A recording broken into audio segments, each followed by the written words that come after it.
دم باش تماشافان هجا از صباح رشید از ایرو خلقا هفیوینا ارکش ورا پیشکش کم مجرم ایرو لسر شر رخصنا تروریستی داعش لعراق و سوریه میوانم الاستودیو ما مستشار الجدو عندما هفیمانیان اجتماعی اپوزیسیون سوریه هر وها سکرتری پارتیا شباب دموکرات کرد لسوریه ما مستعد بخير هات الاستوديو بخير اسباس ممنون درس بك دام بشر موصل درس بك كم بله خواندنا واجب الشريرات شيء افشر براستي وقت بيجي جبري دمكيد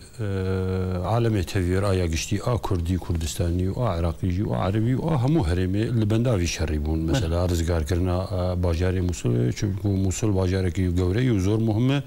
ده عراقي او باجار وقوم تبدا زان دس 11 بوج بري دمك دريج ده ان هكا افشر يقو دست بيكر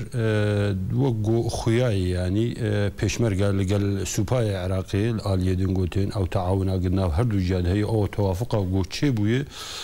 ديار دروج النزيق دي دمك كرد باجاري موصل ورزقار ببي وقاري بجارك دي وقار حاضينا خوي وقت بيجي حقيقي رئيسي قبل ببشك جارك ديتر جعراق دبهوريه مد بيشتي في شري مرحله يكنه العراقي وكو ولاتكي جورا ودست بيبكو والهريمه كردستان يجي ومرحله يكنه دست بيبكو وقناغ كنه ويشي بدنا برا هريمه كردستان ودنا برا عراقي وندور انجام شر داعش وش كان عندنا داعش ورزقارتنا موصل ببسدما بيونديم باشتر دنا برا حكومه هريمه كردستان ودنا برا حكومه مركزي اللي بغداد وقال لك بروبليم يجن هادنا برا هردو جياد هنجي از بهوردكم ونرينا هروايه قوي برو بحليد ورده هرن او كشي ما زندنا برو هردو جياد نامين وانعكاس هذه مساله ويلسر جيانا هولاتيه كرد هريما كردستاني هبه وهروها لسر همو خلق عراقي وهبه اليوم مصطفى تشار روشن بيشمرجين كردستاني بيش ديكفن لدجي داعش شردكن نزيك موصله دبن هر روج بروج نزيكتر دبن اف نزيك بنا لهمبري ويجي ارتش عراقي نزيد وكو بيشمرقه بيش ديكفن خواندنا مجبويه كده شيء معروف الناس كيري ودياري يعني جو بيشمرقه قواتك جي سوباي عراقي بيتر منظمه وبيتر بيشمرقه كردستاني يعني بايمانك زيدتر جي سوباي عراق جوان لشكري عراقي شر داعش دكن ايمانا بيشمرقه وقو ام تفضل زانم بقضيه وبقضاء لسر داعش غيري وزيدتر بو فيكي وقن ها مدوين بيشمرقه بونه هيزكي بنافو دنگ لهمو ولاتين جهاني لجافي همو رايا قشتي همو ولاتين جهاني يعني بيشمرقه خلق نافال وادكن قبون رسول سلام رسول اشتي لهناف همو ولاتين جهاني بيشمرقه ايغو بالنيابه وقت بيجي عربي همو ولاتين عالمي همو شعوب عالمي الشر داعش دكن يعني بيشمرقه ايغو في شرها في خطرها جو لسر نكرد كردستان بتني هي خطرها داعش لسر همو بشريته هي لسر حضارتها همو جهاني خلق جهاني هي بيشمرقه ايغو دفاعي لكن بيشمرقه ايغو داعش دشكين يعني نروجا روجا جو داعش هاتي خلقاندن وتشبوي ودعم بوي دوله خلافه اعلان كري لسوريا والعراق هزا رئيسي اغو دوجه داعش سكنه هر بيشمرقه يبو في كده بهوريا مد هر نمفاجئه يعني بيشمرقه وزوتر جسوباي العراق برو بيش دبيشن وكاربن داعش بيشمرقه روشافاي كردستان جي دفي شهيد باشدارن شري خازر دمديد جواب باشدار بون هون باشداريا و چاوار بين قالوا اف بيشمرقه نباشتره بو روشافاي كردستاني شربكه وكو كهنك چافدرين سياسي بيجن فرقتنا نبرا بيشمرقه روج ونبرا بيشمرقه حكومه هريما كردستان بيشمرقه هر بيشمرقه وادي تر خطر داعش جينه ولسر هريما كردستان عراق تني هي وقو امزان داعش هدفه رئيسي هبونا ملتي كرد جو كرد نبك تشل هولير وتشل سليماني وتشل شمشمال وتشل دهوك وتشل عفرين وشو كوباني وشل قامش يعني مساله داعش مساله دجمني ملتي كرد ودجمني هبونا ملتي كرد بو في كده بهوريا مد بيشمرقه روج وبيشمرقه هريما كردستاني همو شقدارين كرد بيويش قد في مرحله دي قريبا يكتيك تحقيق ممكن وقو انا هاي دنا برا بيشمرقه وبيشمرقه روج دي لديجي داعش لهر جهكي نل موصلتني اي مبنري نام افغاف غافك بيروز وقت يقو بيشمرقه روجي بجداري في شري دبن ودبهوري عمد بيشمرقه روجي وقو ام تبدا متابعه تكونوا بينين هر خطوط امامي دنه دجي شرد وازبلكي ميرانين قال لك باشی دکن پیشمرگی روش و برادری خوی پیشمرگی حکومت هرم خوب. بله مستا اف باندورا وی شهر موصل سر سوریه بگشتی و روجاوای کردستان تایبتی چیه؟ به گمان باندورا گلکی مازنه و بدو وی شهرید ندور گو مرحله یک نه و دست پی بک به گمان روجاوای کردستان و سوریه جیو ولات می جورا و مازن یعنی آنها که وگو ام تفزانن داعش الموصل نمینه والعراق نمینه وداعش يقومين بترويل سوريا به ومجتمعين في دولتي وتحالفها غربي ديجي داعش افاب ويشغل لك ولا تابيك تيجي سري صالوني وكي حيان هذا بتروي جهود ديوان تيك سوريا دي لسوريا جي قضاء الوابه بيشتي جو باجاري رقا بايتخت خلافه اسلاميه داعش جبي ازاد كرن بيغمان وشاخي قيرانا سوريا وبرو بحليد هر ومرحله يكني دست بك رزقاربونا موصل وبب سدمك يا خطوه يكمين يعني برو بحلا مسألة سوريا ديجي هرج برق مسألة سوريا أنها كبشكي مظن يجي مشكلة لسوريا جي كيشي هر هبونا داعش وهناك هزي ديني تيروري جنيجي داعش إنه بيفقري داينه. بله مستا هن آلين سياسية وعن شافدين سياسية بيجن رزقار كرنا موصل داعش وشر رقاي زحمة تربكة و داعش لسوريا بهستر ببا تبي كيش بيجي بقوما بنرينا نواي مسألة بلكي برمقلوبة بالعكس وقلت يعني وبيتر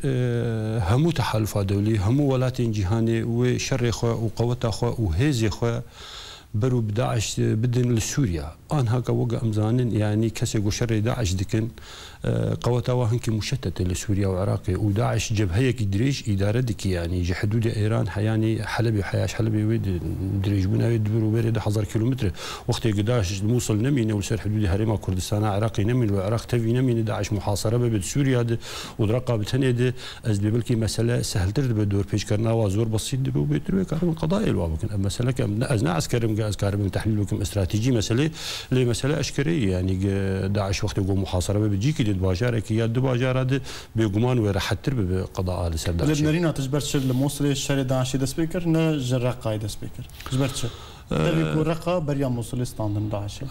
مسألة بيتر يعني جريداي بوضع العراق والعراق وكولاتك فرقة ويجي سوريا هي افيك اديتر يعني توافق داويجي قلنا برا حكومتها هريمي حكومتها مركزي البغدادي تشيب ود بهوريه مد اويجي هشت جو مسألة هنكي برو بيج دهر اديتر ممكن في حسابات ديتري امريكي بن يعني مسألة انتخابي لامريكا اداره اوباما دخوازه في نصرها الموصل تشيب بتك خدمتها هيلاري كلينتون جارك دي بارتي ديمقراطي او بدا صالات دار بشتي سرساله ور لامريكا يعني اف حساباتها مو هنا هيج معركه موصليه هناك البيش كذا وقتي يعني دماوي بلش برشن الرقه مثلا الرقه تبيكو اوجد كذا خدمتها برشان ديا بارتي اوباما الموصل بيتر جيش العراق وبيشمركه كردستان عراقي او حاضرين يعني جو قارب نزو قضاء لداعش بكن الرقه وقت كرم انا هين بروبليم هي السر مثلا رقابه وشوا رقه ازاد ببي يعني او قوتها السر ميداني حاضر تني وقول في دري بيشمركه هي جيش العراق هي وقما قول نو دري كسكي تني قل سر عردي قارب هر الرقه دور بيج بك ويشري بك وقم تفزان هي رجيم هي لتوافق دولي سرتني هذا الرجيم تعاوني بك بتحالفات دولية عادة قوات سوريا الديمقراطيك هن قصد أوجي أو توافقها هرمي ونيف دولة سرواتنا أو ببن بشكل تحالفات دولي لقل سوباي رجيم وهرن باجار رقع دور بيج بكونوا كاربن قضاء لداعش بكن بعكس مثلا قل العراق هي يعني قال لك أسباب هن شر موصلة كتفش إيرا قاعدة بل هنوكو في مانيان اجتماعية بوزيسيون سوريا من شواد في شريد نرن من شواد نرخنن من لقال في شرينة نجي أم لقال في شرينة وأم لقال هر كسكينة قشر ديجي داعش بك جبر جو داعش ديجي إنسانيتي داعش ديجي هموم ملتاي داعش ديجي شورشة سوريا داعش ديجي خلق سوريا تواي كرد وعرب وغيري وداعش ديجي هر كسكية بتاعي. بل الرجيم أساس بيجي داعش ديجي ماشي. إمد بهوري مد يعني تعاون دنابرا الرجيم أسد ودنابرا داعش دي بتايبتي دي دسبيكا جو داعش هات وجودي وتشيبو ممكن الرجيم أسد جير آلي كار بو داعش وا بهيسكر يعني آلي كار يا رجيم أسد مخابراتي أمني هشت جو داعش هناك برو بيش تهرو هنج هشت جو داعش كارب دوجه يعني قل جروب مسلح ارتشاء آزاد بسكن هبونا داعش كت خدمتها رجيم سوريا ونكتي خدمتها كسكيتر نكتي خدمتها أوبوزيسيوني ونكتي خدمتها سووریا شورش سووریا بو وی که ازبل کی برجوندی داعش و تشتی گو داعش دکه انجام اوید که برجوندی رژیم سووریا لی رزگار کردنا موصل خدمت برجوندی روجاوای کردستان دا وچ سعودی بگین روجاوای کردستان به گمان برجوندی همو کرد دین روجاوای کردستان تنی بدرجه کمی و انعکاس هبل سر روجاوای کردستان يجي وقت جو موصل رزقار بجمان وجو مبرين ها جو دورة ياسر رقاي بي وقت جو رقاجي آزاد بمثلا سوريا هناك برو بحلدر ورده آديتر ندور طبيعة تحالفات أمريكانا جي وتحالفات غربية بيجو هرتم بشتي جو قضاء لداعش بموصل وللرقة يعني أنا هو جو أمتفد زانن هناك ارتباك هي تعامل أمريكانا بكرد الرجاوي كردستاني وجو أمتفزان أنها تحالف هواي عسكري هي اللي جر جماعة تفدم اللي جر سوباي واللي جر جماعة قسد اللي هناك بيتر أوايا لسر حساب قضية كردية وجو أمتفزان تكلية واجهة بيتر عسكريين وميدانيين جبوا قضاء لسر داعش تشتكي سياسي نقبة هردو جهاد تنية دبهورية مد وقت جو داعش نمينه وأفتح حلف عسكري نما ضروري ولازم بوقت ممكن بيوندين سياسية بيمان حقيقي دنابرا كردا وتحالفها غربي دو بتايبتي لسرسري وان امريكا شيء وبمفتش حل قضيه كردي سوريا وكو كرد وكو انجمان شمانيا كرد سوريا يعني وكو فيمانيا شمانيا اوبوزيسيون سوريا جوي شاري داعش جواها فيمانيا ناف دولتي جهه الكدري يعني الكدرينا ام بشكل هي فيمانيا ناف دولتي اف فيماني جهه الكدري دناف دشري داعش ده جيما ام دنا في فيمانية دنا ام جزء كان جي تحالف او لشر داعش لي اما ام هيزكي سياسيين يعني انا كسي و كواليسيون سوريا يعني هيزي ما عسكري وقو ام تفزانتنا اما وقو انا كسي هيزا ما عسكري هي للفر كردستان عراقي وقورين هاتا كرم كرو ماجي بحث كر شر ديجي داعش دي كان اللي جبهه موصلي لهم جبهات هرما كردستان شر ديجي داعش دي كان لسوريا اما ام بيتر جماعتك مدنيين وكواليسيون جي بيتر واجهه سياسيه اوبوزيسيون سوريا ام جيمي سياسي دناف تحالفات دولي دي وام ديجي داعش وديجي رجيم سوريا كاري خدكن شهر هاويرنيه سوريا جيوكو تلاف وكو هفيمانيا شماليا اوبوزيسيون سوريا او جي چكدار وهنا هيزن ارتش آزاد سوريا اف جي فان هيزان ل سر ماسان اف دولتي دشر داعش دا لكودريا قالوا هفيماني نافرا واو فيمانيا نافدرتي ديجي داعش ده هي تشتنو صحنا از خازم تشناشرو بكم يعني ارتش آزاد جو هي بريارا وانا دستي كواليسيون دي دستي ائتلاف دي او بخو تمثيل خدكن وقع متفزان او هيزانا زوربي وهيزانا انها ممثلا ده مفاوضات هذا اقول الرياضه تشيبو او تمثيل اخو بخدكن ائتلاف بشكي او بشكي ترن ليه ائتلاف ام بيجي نواجهه سياسيه اهمو شورش جيران سوريا كسي چقدار و اين چقدار جيوان چقدار سوريا سوباي آزاد هر دناف تحالفات دولي دي او جي بشكن جوا كسي جو شر داعش دكن وقو ام تفزانن داعش بدها بالصدى اندامن جورا ضباط مزن سوباي آزاد هر بكشتن دانو شهيد كرني يعني وفيك جوا يعني اوتوماتيكي وقتي قوتن هر ديجي داعش ولا تحالفات دولتيه بل مستمر نافرك من جاركتي التفاجرن بل تماشفان هجان نافرك وجاركتي ام لوفت كرن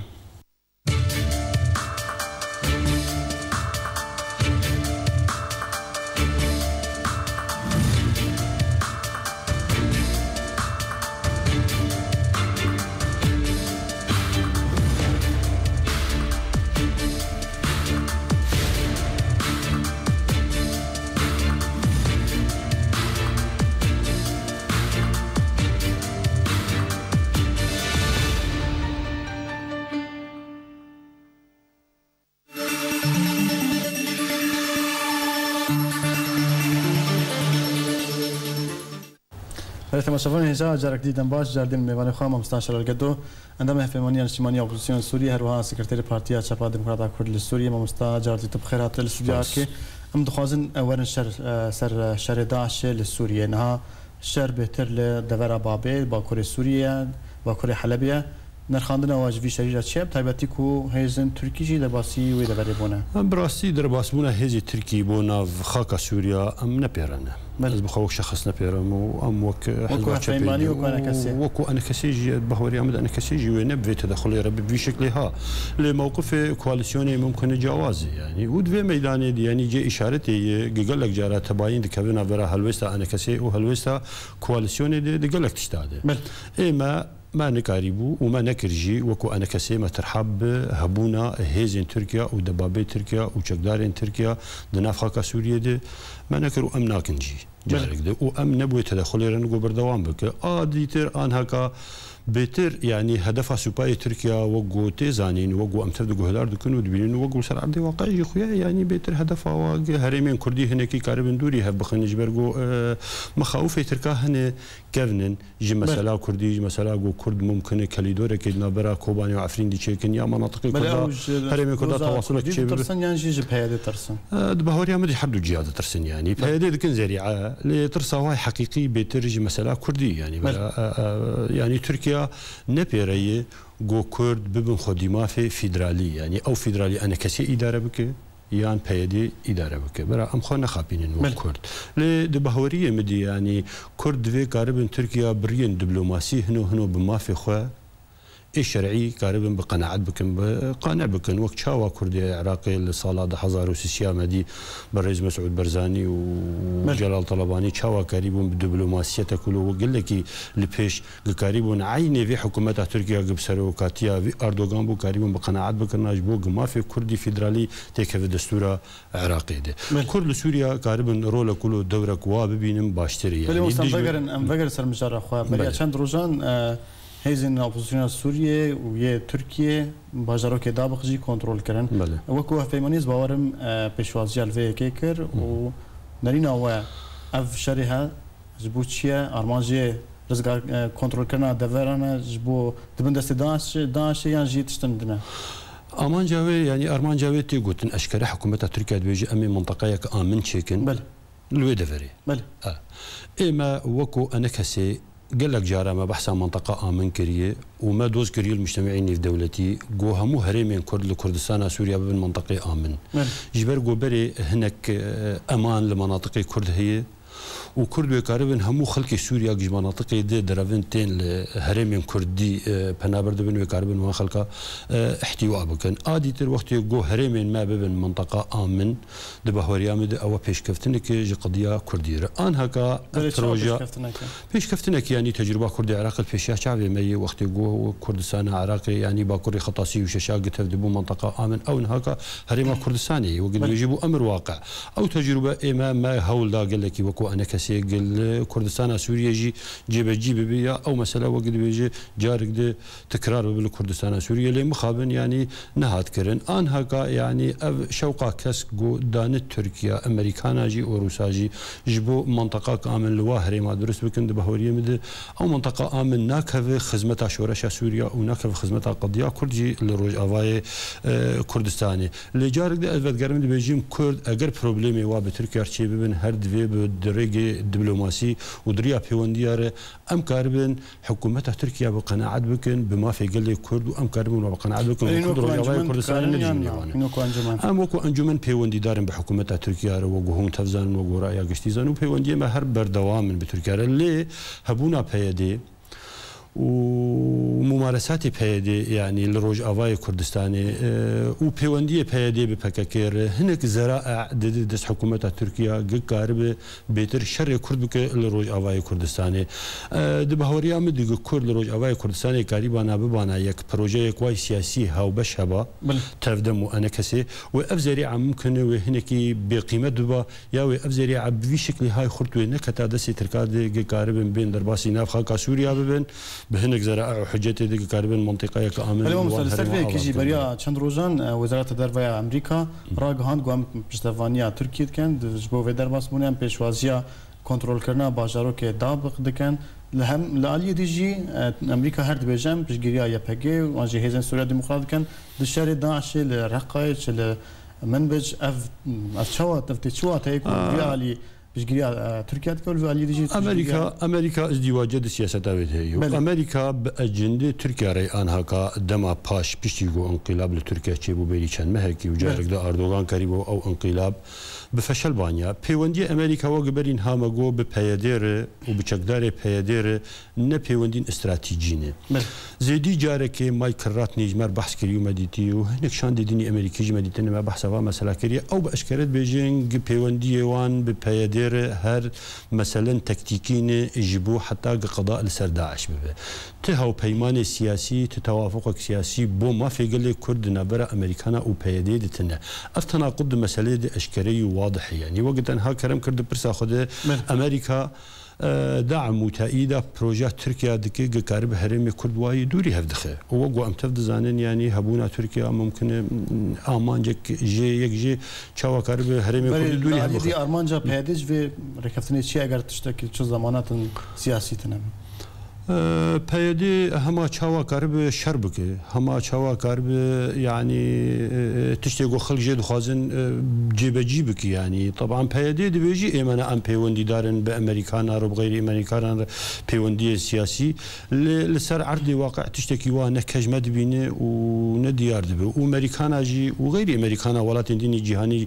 ما جواب رسيار كري وقال لك جارة ما قفت قول سر كري ونقاش كري قلت تشتكي وان علاقات بيوندية سياسية بو ما في قال لك كرد ببيدرتنا بيدي جوجو ام تفدزان تشتكي او دخوازن انها كفلسفة وده من كرد لكردستان سوريا بيتر فلسفة هناك يقولوا طوباوي ومرون زان بيدوز عشتكن يعني او بخوجي ادبيات ياخذوا دراجاندن ياخذوا بروجي خوي سياسي دعوة ما في قال لك كرد ناكن او دعوة كن انها كد بفيدراليزم باكور سوريا ده اي باكور سوريا ولاتكي برفري ودريجي يعني ودي بيجي ممكن امريكا ودير زورجي تبلوه فيدراليه بكن افايان ما في قال كرد بقدر ما في باكور خلق سوريا يعني خلق باكور سوريا وقت جبت تبدي تبك هرمك ممكن نسبه كردات بسري صدي سياسي وبينج صدي بوفي كي فيدراليه او دخازنو ايش دبرد دكن ان هكا وممكن راجعين في دما بيش نما في كرد بتناخوي يعني اليوم سروكي رجيم اسد بشار اسد قلت كرد لباكور سوريا نزوريننا ام فدراليا وارد كان هروها نرينا اول سيرفي كيتش بشار اسد يعني هر ما فكي كرد ردك وانكاردك وتماف ندان كرد بشار الاسد بجم بجريا بهادي جيت كان بتشك عند الدجي داعش او جي وك مثلا بيوندي امريكا ببهادير يعني هركس بيوندي واب بهادير هن وبيج يعني بيجريا بهادير كن دجي داعش وبهادير بشك دكن وامكانات دس بهادي لي وقت تسر بروجا سياسي تشتغلنا برا بهادي وكس كيدت الناي مخابن يعني بهادي برايي ما جرك لي فجرك بك دي بيوندي خد ودهمو استراتيجيه خد وبهادي دفيغو برياري بدي كي بيكارب ايجدين البيشاچا خد بيوندي ابير بك اللي دسبيكي بيتر انا كسيه وكاربن او انا كسيه بهفر يعني بروجيكي او باش ما في كرد لسوريا شيء بيشكشي خلقي بكون وكارد برد بكون يعني بيدي بيوندي دار برجيم سوريا اللي رجيم ديجي ما في قال كرد بيدي بيوندي دار بامريكا اللي امريكا بروجا وفيدراليا وهر اعتراف بينك اعتراف باداره ذاتي جناك مو فيك يعني بيوندي بيدي وجن هاما جوجارك ده ازبيجم قهر مثلا تكتيكين خلق بيوندي دار ببيدي وبشك داري بيدي نزيد بل مستعد الشارع داعش ده رخناك وكو سركردين انا كسيتي كرن بجه سرکردن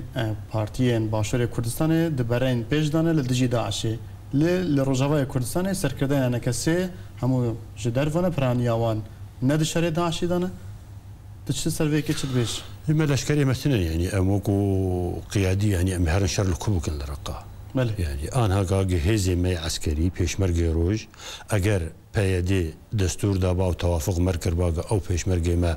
بچونا هریما کردستان سوریا و شر داعش بکرنا و دفاع ولات خو خاکا خو کربانا بگمان امجی وکو قیادات پارتیا وکو قیادات انا کسی امی همون ناف خلق خوبانا و ناف پیشمرگی خوبانا و ندور امجی وکو قیادات کرد عراقی لجبهات پیشی بانا و انها امهرن کو انها امدرن لسینور دخنگ ام درباسی روج اوای کردستان بیم پیادی حواله ما دگرت که حبسی ده پیادی رئیس انا کسی گرت خلقك سيفيلي خورتك مدنيه ابراهيم برو قلت افيتن في الحدود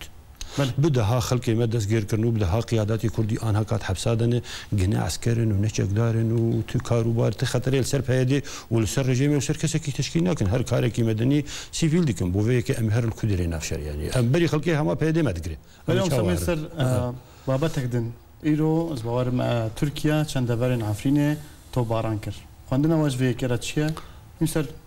ام ديجي في توبارانين ام نبيرن تحجت وتجري عاد دسي تركيا تني هر دفرين كردي المنطقه عفرين الهريمه عفرين بوردومان بك وخلكي سيفيل بكوجي ومالي خلكي بسرسري واد بك ام في مساله ادانه دكن تركيا بك كي بك ام قطعا نبيرن هنوك انا كسي وكو